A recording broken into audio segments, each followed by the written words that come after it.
Hello everyone, welcome to the channel think legally. Rajasthan APO का हमारा crash course चल रहा है। आईपीसी और बीएनएस का हमारा बेरेक चल रहा था। हमने एक्सेप्शंस की बात की थी लास्ट क्लास में। 14 से लेके 30 तक के हमने एक्सेप्शंस कवर किए थे। आज जो हम कवर करने वाले हैं 31 टू 44 तक हम एक्सेप्शंस आज की क्लास में हम कवर करने वाले हैं। कई बच्चों के कमेंट्स आ रहे थे मैम क्लास नहीं ले रहे हो, थोड़ी तबीयत ऐसी थी, मौसम बारिश का हो रहा है इसलिए क्लास नहीं ले पा रहे थे। बट आज की क्लास में हम 31 टू 44 तक लेने वाले हैं। पिछली क्लास में लास्ट के जो मैंने आपसे सेक्शंस की बात करी थी, मैंने आपसे आईपीसी के देखी जाए तो 93 एंड 94 तक हमने कवर करने की कोशिश की थी। बट एक बात थी जिसका आपने कमेंट सेक्शन में भी आपने नहीं बोला, तो मैं आपसे बात करने वाली हूँ कि हमने 93 की बात की थी। स्लाइड में थोड़ी मिस्टेक थी, मैंने आपसे इसको बीएनएस का 29 बताया था, तो ये बीएनएस का 31 था। तो हमारा जो 29 और 30 था वो क्या था, जो ना मैंने आपसे बात की थी कि क्लास में communication made in good faith, मैंने आपको डॉक्टर वाला एग्जांपल भी बताया था। Surgeon tells a patient in good faith that they can not live, the patient dies of shock. तो ये वाली बात हमने इस सेक्शन में की थी। आपको याद होगा कि पेरेंट्स के आपका सर्जन है, उसने और कुछ कोई झूठ नहीं बोला, गुड फेथ में आपको ट्रू इन्फॉर्मेशन दी, बट आपका पेशेंट जो है वो शॉक के कारण मर गया। तो ऐसे में एक्सेप्शन होता है कि डॉक्टर जो है वो गिल्टी नहीं कहलाता है, उसकी गलती नहीं थी, वो उसने सिर्फ इंफॉर्मेशन दी थी गुड फेथ के अंदर। तो आपका ये बेस्ट एग्जांपल आपका इसके अंदर डॉक्टर की बात हम करते हैं।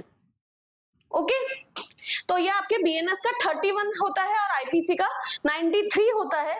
तो लास्ट क्लास में मैंने आपको इसको 29 बता दिया था। अब जो है आपके क्या था एक्चुअल सेक्शन 29 जो था वो बात करता है हमारे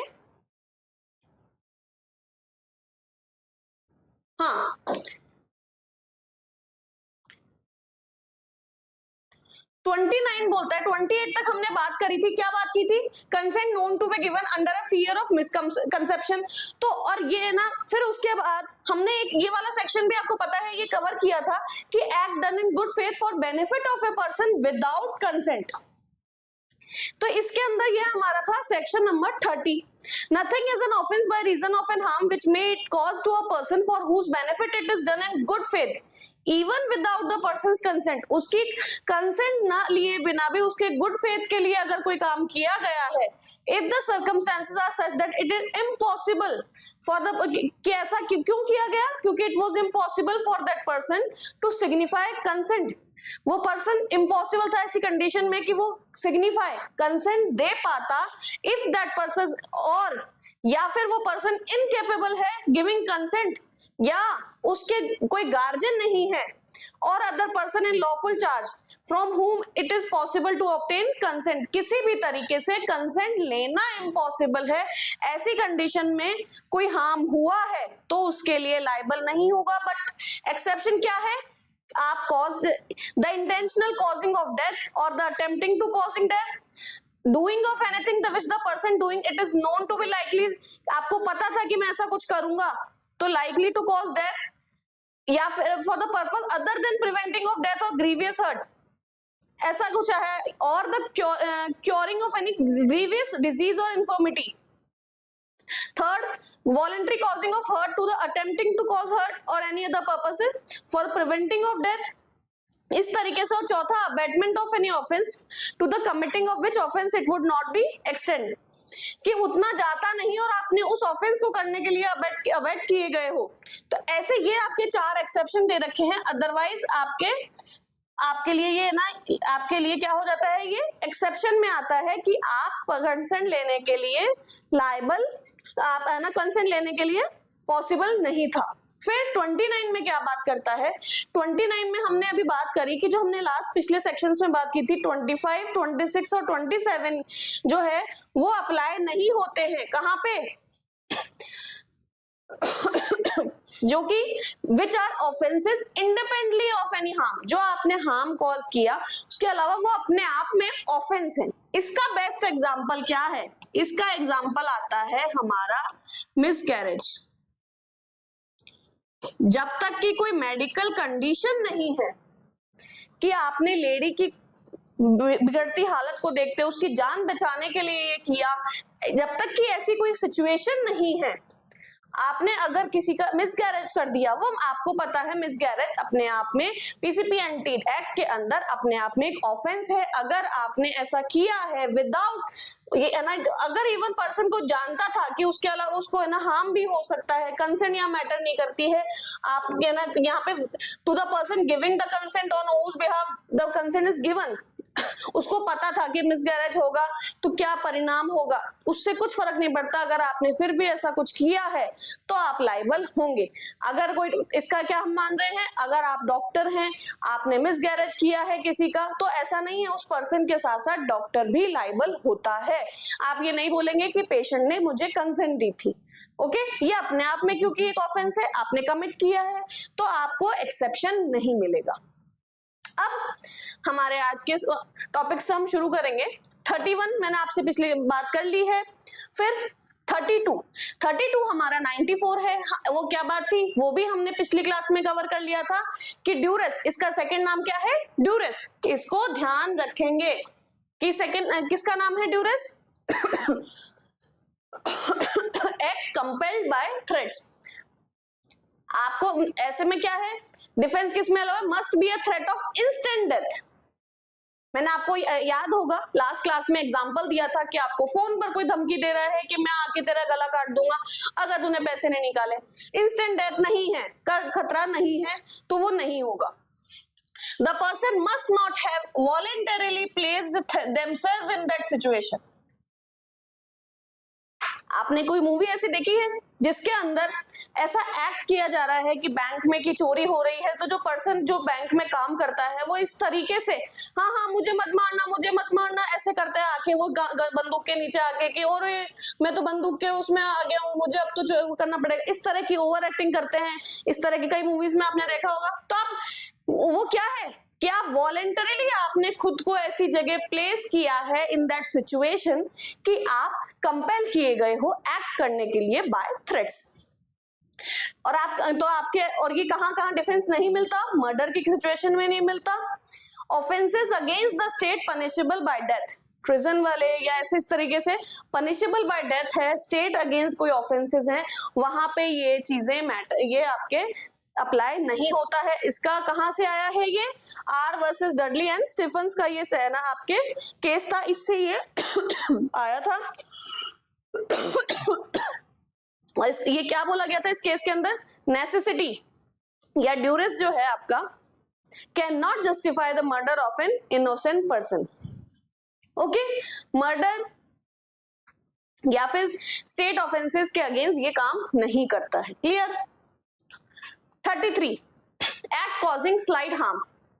स्लाइट ये आपके लिए इंपॉर्टेंट चीज है। क्या बात कर रहे हैं हम, स्लाइट इतनी छोटी है कि आपका मैटर नहीं करता। छोटी छोटी चीजों के लिए आप ये देखिए, आपको पता है लाखों की क्वांटिटी के अंदर फाइलिंग्स पेंडिंग चल रही है, ऐसे में अगर आप स्लाइट हार्म्स को लेके भी पहुंचेंगे तो वो नहीं होता। इसके लिए जो हमारा लीगल मैक्सिम है, दे मिनिमिस नॉन क्यूरेड लेक्स, ये आपका है। और इससे आपके प्रीलिम्स में क्वेश्चन भी आ सकता है, तो इसको आप ध्यान रख लेंगे। क्या है, दी मिनिमिस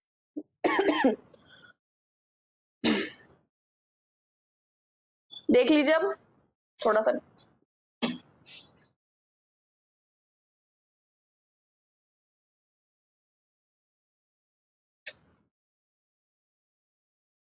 क्या बोला गया है, दे मिनिमिस non क्यूरेड lakes.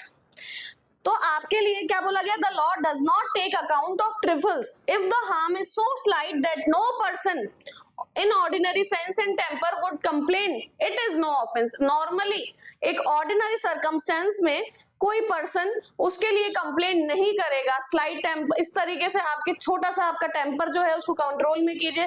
Normal ordinary sense and temper में would not complain. Trifle matters हैं उसके लिए, तो उसके लिए कोई आपका आप एग्जेम्प्ट है। ओके, फिर 34 क्या बोलता है, things done in private defence. ये बहुत इंपॉर्टेंट है, एक्सेप्शन है, आपको पता है सबसे ज्यादा ये यूज होने वाला है हमारा कि nothing is an offence which is done in the exercise of the right of private defence. आपने प्राइवेट डिफेंस में कोई भी एक्ट किया है, कुछ भी किया है, प्राइवेट डिफेंस में किया है तो वो आपके लिए नहीं, आपके लिए ऑफेंस नहीं कहलाएगा। This is the enabling section, it establishes the origin of the right but it is always read subject to the strict limitations in BNS 37 और या फिर आईपीसी के 99। आपको पता है इसके अंदर एक लिस्ट दे रखी है, एक काफी सारे प्रोविजन दे रखे हैं कि किन किन के अंदर आप प्राइवेट डिफेंस मानते हैं, कहाँ नहीं मानते हैं। तो ये आपका बहुत इंपॉर्टेंट आता है, आपको पता है प्राइवेट डिफेंस अपने आप में बहुत इंपॉर्टेंट एक्सेप्शन होता है और इसका बीएनएस में कहाँ बात करते हैं, 34 के अंदर बात करते हैं। फिर हम बात करते हैं 35 में 97 क्या बोलता है, right of private defence of body and property. Body के लिए क्या बात करता है, defend own body plus body of any other person against offence affecting the human body. आप डिफेंड कर रहे हैं खुद की बॉडी को या कोई अदर पर्सन को against offences affecting the human body. फिर defend own property plus property of any other person against theft, robbery, mischief और क्रिमिनल ट्रेसपास और अटेम्प्ट्स। ठीक है, ये दो तरह की बातें करता है, बॉडी के रिलेटेड और प्रॉपर्टी के रिलेटेड। और यहाँ पे मेन बात क्या है, कोई भी ऐसा नहीं है सिर्फ खुद के लिए एक्सटेंड होता है, कोई और पर्सन भी है उसकी आप मदद कर रहे हैं तो उसके लिए भी एक्सटेंड होता है। You can defend a stranger's body or property. The right is not limited to yourself or your family. सीधी सी बात है।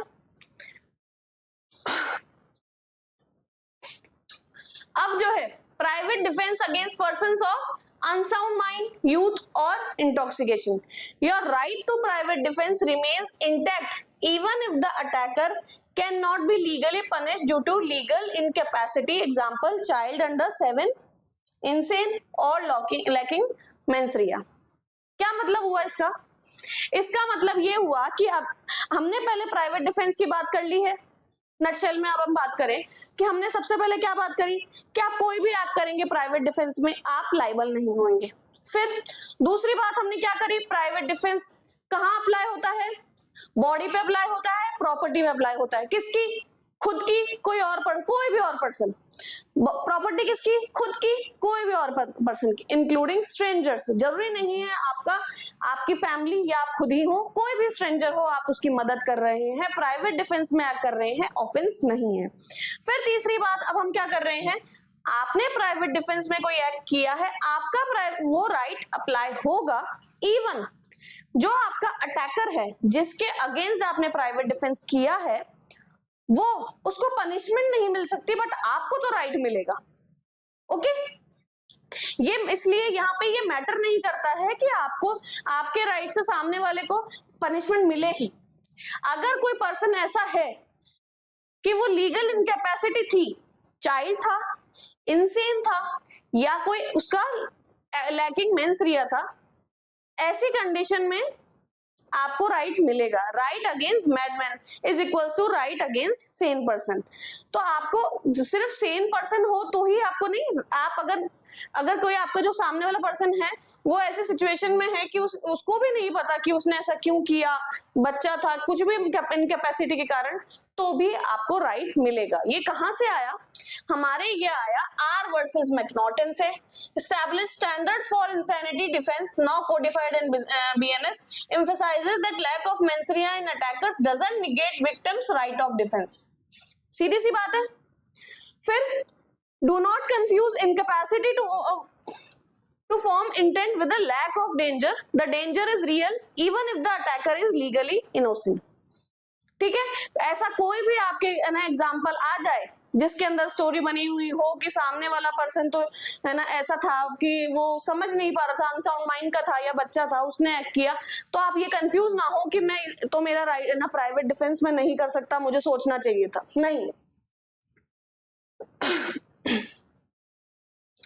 फिर अब जो है acts against which there is no right of private defence. मैंने आपको बताया था 99 में एक लिस्ट है जिसके अंदर ये बताता है कि कहाँ कहाँ प्राइवेट डिफेंस अप्लाई नहीं होता। अभी तो हमने ये देख लिया कि अप्लाई होता है, कहाँ कहाँ होता है, कहाँ नहीं होता।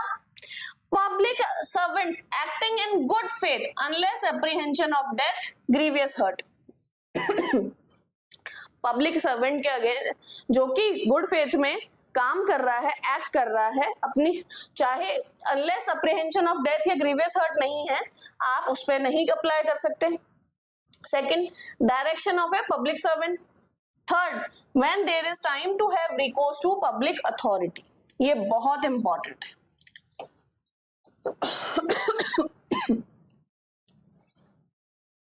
आप पे अटैक हो रहा है, आपने प्राइवेट डिफेंस कब अप्लाई किया है, ये जो टाइम कोर्स है, इस ये जो बीच का, ये बहुत इंपॉर्टेंट है। आप पे एक आना अटैकर ने आज वो है ना लाठी से सबको मार रहा है, आपकी तरफ आ रहा है, आपने तुरंत एक्ट किया, वो प्राइवेट डिफेंस था। बट आप उसको शाम को जाके उसके घर पे जाके उसको मार रहे हो क्योंकि तुम डंडे से मार रहे थे, तो वो आपका प्राइवेट डिफेंस नहीं है, वो आपका, क्योंकि वो टाइम ही चला गया। यहाँ पे हम क्या बात कर रहे हैं, आपके पास इनफ, आपके पास टाइम था, क्या आपको ये पता चला कि आपके घर की तरफ कोई है ना अटैक करने आ रहा है, आप वहां पहुंच रहे हो, आपको है ना वो इससे पहले कि ज्यादा हार्म करता, आपने पुलिस को फोन कर दिया, इतना टाइम था। When there is time to have recourse to public authorities, तो ऐसी कंडीशन में आपको पता है कि पुलिस आ रही है और है ना पुलिस को देख भी लिया, फिर भी आप है ना आपने है ना अटैक कर दिया, तो आपने प्राइवेट डिफेंस में नहीं किया, ये आपके नहीं अप्लाई हो। अगर आपके पास टाइम था पुलिस अथॉरिटीज के पास जाने का, तो आप वहां जाते, पुलिस की हेल्प लेते। है ना आपको दिख रहा था कि सामने पुलिस वाला खड़ा है, लेकिन आपने सोचा मैं तो मार देता हूँ, मैं पुलिस आएगी जब तक वो अपना करेगी, मैं तो मेरा बदला ले लेता हूँ, वो क्यों मार रहा है मुझे, मैं तो कर लेता हूँ। वो नहीं होता, ये प्राइवेट डिफेंस नहीं होता। हमारा PYQ है, ये हमारा ये केस लॉ था, state of UP versus Ram Swaroop. Supreme Court ने रूल किया था, there is no right of private defence against the right of private defence. ये आपके बहुत इंपॉर्टेंट है।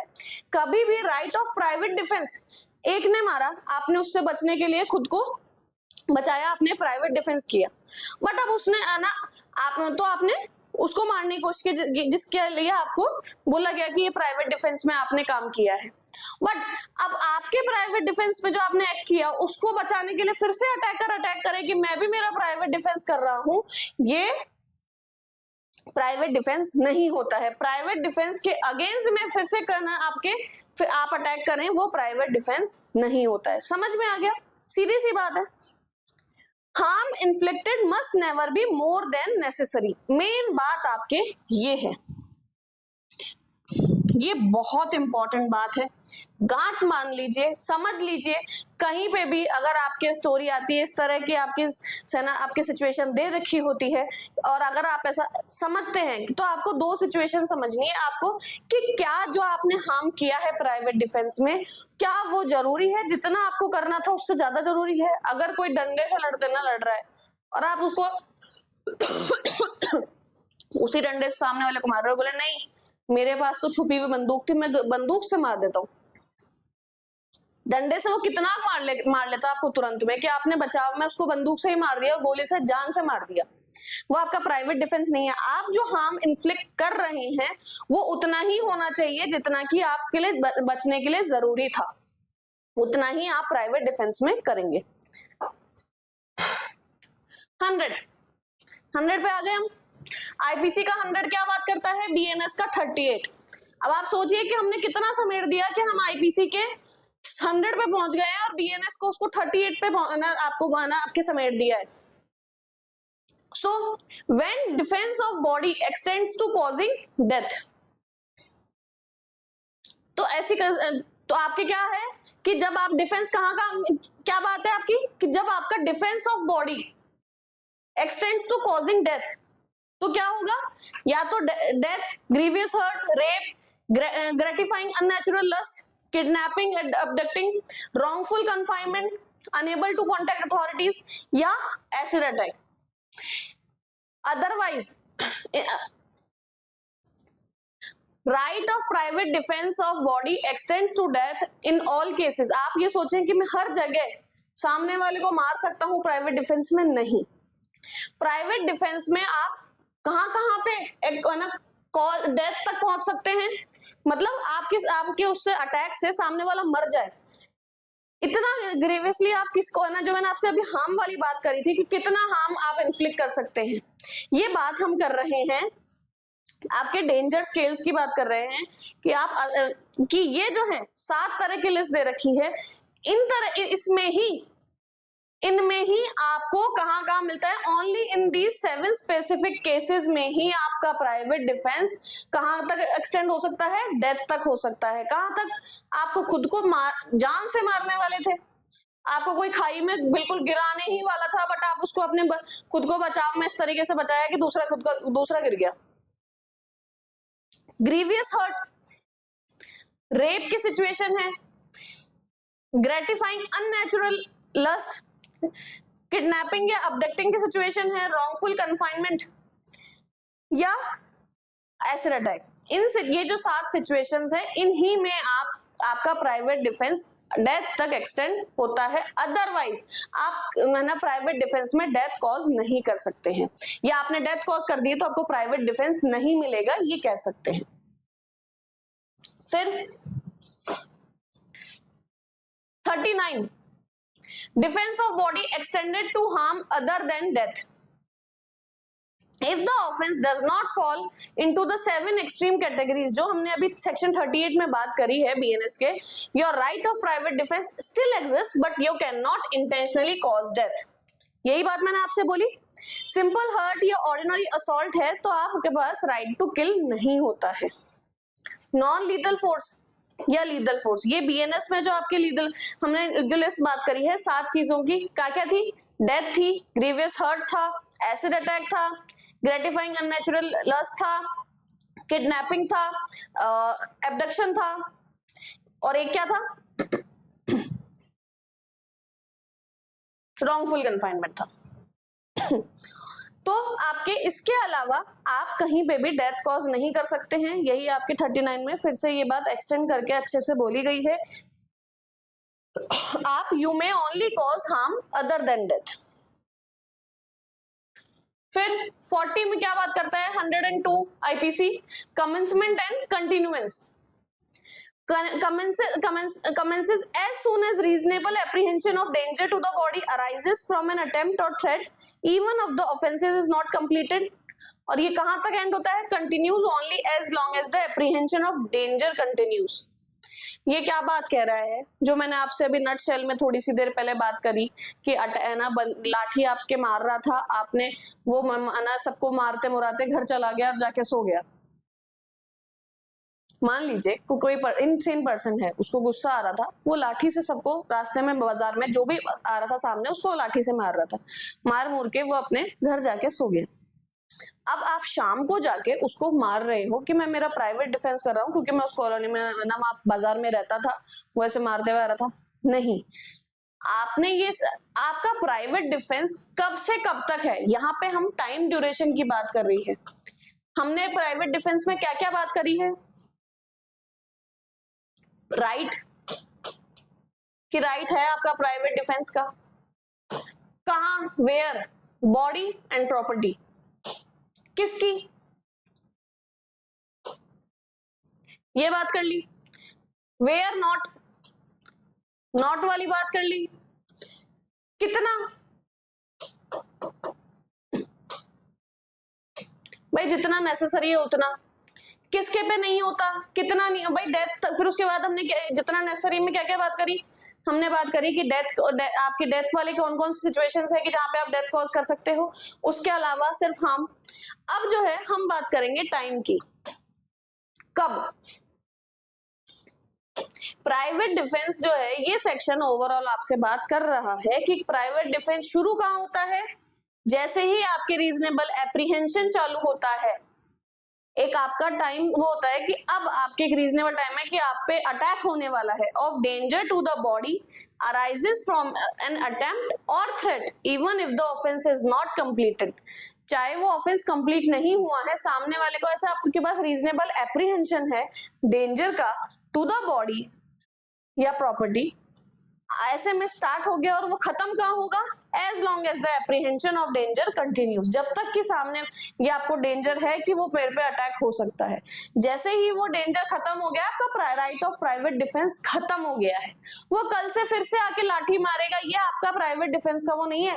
हम आपसे एंड कहाँ हो गया? उसने जैसे ही मार के वो अपने घर चला गया, वहीं पे आपका खत्म हो गया था, आप घर जाके उसको मार रहे हो, वो आपका राइट ऑफ प्राइवेट डिफेंस नहीं है। If the attacker drops their weapon, turns around and runs away, your apprehension ends, you can not chase and shoot them in the back. समझ में आ गया, सीधी सी बात है।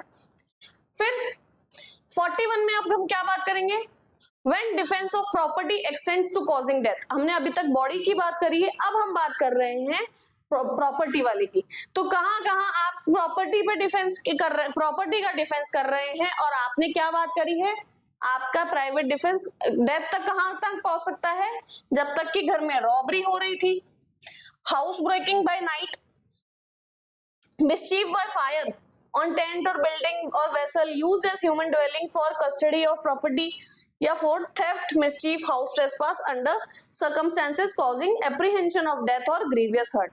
ये 4 सिचुएशन आपके दे रखी है, और इन्हीं में आप देख रहे हो डेंजर स्केल की जैसे जैसे ये चीज बढ़ रही है, जहां जहां जितना डेंजर बढ़ रहा है उसके हिसाब से हम बात कर रहे हैं कि ये आपकी 4 लिस्ट दे रखी है, इनमें ही प्रॉपर्टी, बॉडी पे हमने 7 चीजों की बात करी है, प्रॉपर्टी में हमने 4 चीजों की बात करी है, लिस्ट में 4 चीजें दे रखी है, तब ही आपका डिफेंस कहां तक है, एक्सटेंड कॉजिंग टू डेथ। आपके PYQ दे रखे हैं, क्या क्या पूछा गया था, deadly force against child damaging boundary wall, तो क्या है, no does not fit criteria, कि एक बच्चा जो है वो डैमेजिंग बाउंड्री वॉल, आप इतना नहीं था कि आप उस पर डेडली फोर्स अप्लाई करेंगे। सीधी सी बात है कि एक बच्चा डैमेज कर रहा था बाउंड्री वॉल, तो ये आपके क्या इन सिचुएशंस में आ रहा है, नहीं आ रहा है। बच्चा मैटर नहीं कर रहा है, डैमेजिंग बाउंड्री वॉल ये आपके सिचुएशन है, ये बच्चा देख के मत करना, मैं आपको ये इसलिए बताया है, आप बोलोगे कि यार तो सीधी सी बात थी कि बच्चा कर रहा है, एक बच्चा दीवार तोड़ रहा है, कितनी तोड़ लेगा कि हम जाना नहीं, हम डेडली फोर्स में यहाँ बात क्या कर रहे हैं, डैमेजिंग बाउंड्री वॉल की बात कर रहे हैं। फिर deadly force against mischief of fire bye dwelling, हाँ यस, ये हमने बात करी, कोई घर में आग ही लगा रहा है आपके, तो वो आपके नहीं अप्लाई होता है। Defence of property extended to harm other than death, same वही सेक्शन आपके हो रहा है। 42 में हम बात कर रहे हैं legal force, non legal force, अगर आपके जो हमने अभी पहले बात करी है वहां तक अगर आपके इतना सीवियर नहीं है कि लाइफ थ्रेटनिंग हो, जो कि हमने BNS के 41 में बात कर ली है, you can defend the property but you can not intentionally cause death, the force used must always be proportionate to the threat against the property, जितना आप फोर्स यूज कर रहे हैं उतना ही होना चाहिए जितना कि प्रॉपर्टी को बचाने के लिए जो उस पर थ्रेट है उसके लिए जरूरी हो। फिर अब जो है आपकी कमेंसमेंट और कंटिन्यूएंस वाली बात, ये और डिटेल में आपके 4 तरह से बता रखी है कि अब जो है आपने देख लिया भाई, वहां पे जहां हम बॉडी की बात कर रहे हैं, तो जब तक कि आपके ऊपर बॉडी पे अटैक का डेंजर शुरू हुआ, आपको एप्रीहेंशन शुरू हुआ, वहां से लेके जब तक एप्रीहेंशन था वहां तक था। अब प्रॉपर्टी में हम क्या बात कर रहे हैं, 4 बातें कर रहे हैं। Ends when the offense start कहाँ हुआ, जैसे ही आपको reasonable apprehension of danger to property begins, ये आपके यहाँ से स्टार्ट होता है। थेफ्ट की सिचुएशन है तो कहाँ तक है, when offender retreats, जो आपका चोर था वो चला गया है विद प्रॉपर्टी से चला गया है, अथॉरिटीज आ गई है और प्रॉपर्टी इज रिकवर्ड, चोर चला गया है, पुलिस आ गई है, या फिर प्रॉपर्टी आपकी रिकवर हो गई है, ऐसी सिचुएशन में खत्म हो जाता है। Second, ends when offender ceases to cause और अटेम्प्ट डेथ, हर्ट और रीजनेबल रेस्ट्रेंट, रॉबरी के सिचुएशन में कि आपका जो आपका डेथ की या हर्ट की या रॉन्गफुल रेस्ट्रेंट की सिचुएशन थी वो हट गई है। क्रिमिनल ट्रेसपास या मिसचीफ के सिचुएशन में वही बात, offender ceases the act of trespass या मिसचीफ, ऑफेंडर चला ना सीज का हो गया, सीज कर दिया है, या तो ट्रेसपास की सिचुएशन में कि वो वापस जा चुका है, या मिसचीफ कर रहा था तो भी वो वापस जा चुका है। हाउस ब्रेकिंग बाय नाइट में भी क्या बात कर रहे हैं, ends when the house trespass ceases, जैसे ही वो घर से बाहर जा चुका है आपका टाइम अब आप प्राइवेट डिफेंस नहीं कर सकते। पेशेंट पहले मारना चाहिए था, नहीं मार पाए, अब बाद में नहीं मारोगे। Risk of harm to innocent person, last section BNS 44, इसी के साथ हमारे एक्सेप्शंस खत्म होते हैं। तो क्या है, डेंजर टू सेल्फ, जो एप्रीहेंशन ऑफ डेथ है वो ज्यादा होना चाहिए रिस्क टू इनोसेंट पर्सन से। आप किसी इनोसेंट पर्सन को, आपको हार्म हो रहा है आपके एक्ट से, तो ऐसी सिचुएशन में आपको कैसे एक्सेप्शन मिलेगा? If you face a deadly assault causing apprehension of death and you cannot exercise your right of private defense without risking harm to an innocent person, your right extends to running that risk.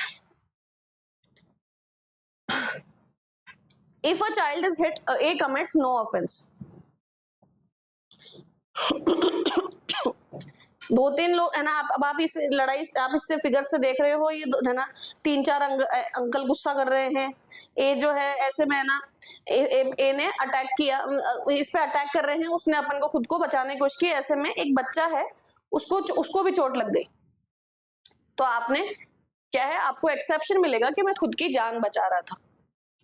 यहाँ पे क्या है, only causing apprehension of death की situation में, आप deadly assault की situation में।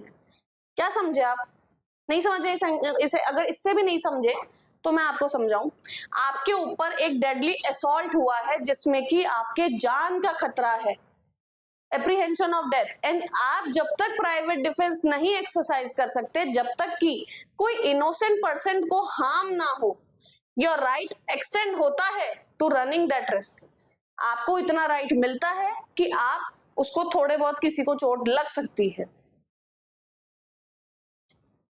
दूसरा एग्जांपल बताऊं, आप एक बिल्डिंग में रहते हैं, यहां पे एक छोटा घर है,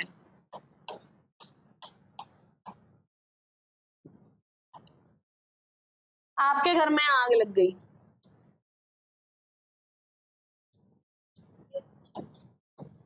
यहाँ पे आग लग गई, आप यहां से कूदे, इस घर में जाके गिर गए, आपके ऊपर यहाँ पे क्या ना, यहाँ पे आग भी क्यों लगी? क्योंकि आपके पीछे लोग पड़े हुए थे। ऐसा नहीं है, आपके ऊपर लोग पड़े हुए थे और ना आपको जान से मारने की कोशिश की जा रही थी, और आपको अपने प्राइवेट डिफेंस में आपने है ना कूदना पड़ा, जिसके कारण यहाँ पे कुछ लोग थे, उन पे है ना उनकी, और ना आप एक तरीके से खुद को बचाने के लिए आपने इस तरीके से करा है कि इस घर में रहने वाले लोगों पे भी थोड़ा सा रिस्क हो गया है, आपने खुद की जान बचाई, उनके भी थोड़ी बहुत चोट लग गई।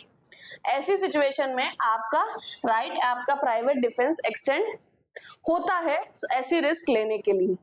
ज्यादा इजी एग्जांपल ये था कि आपने है ना, आपके ऊपर है ना, आप भाग रहे हैं, आपके ऊपर असॉल्ट चल रहा है, आपने है ना, आप खुद को बचाने के लिए अटैक करते हैं, दंड है ना, पत्थर फेंक रहे हैं, किसी कुछ भी ऐसा कर रहे हैं, और वो पत्थर किसी और इनोसेंट पर्सन को भी लग जाता है, तो ऐसे में आपका जो आपका राइट है वो एक्सटेंड होता है। इसी के साथ आपके एक्सेप्शंस खत्म होते हैं। आपको अच्छे से सारे एक्सेप्शंस पढ़ लीजिए। क्लास कैसी लगी कमेंट करके जरूर बताइए। अभी तक आपने चैनल को सब्सक्राइब नहीं किया है तो सब्सक्राइब करिए, चैनल को शेयर कीजिए और लाइक जरूर कीजिए। क्लासेस आप लाइक नहीं करते हैं और शेयर तो बिल्कुल भी नहीं कर रहे हैं, तो शेयर कीजिए। कैसी लग रही है कमेंट करके जरूर बताइए। नेक्स्ट क्लास में आपके लिए आगे का IPC का मैं लेके आती हूँ। जब तक के लिए थैंक यू।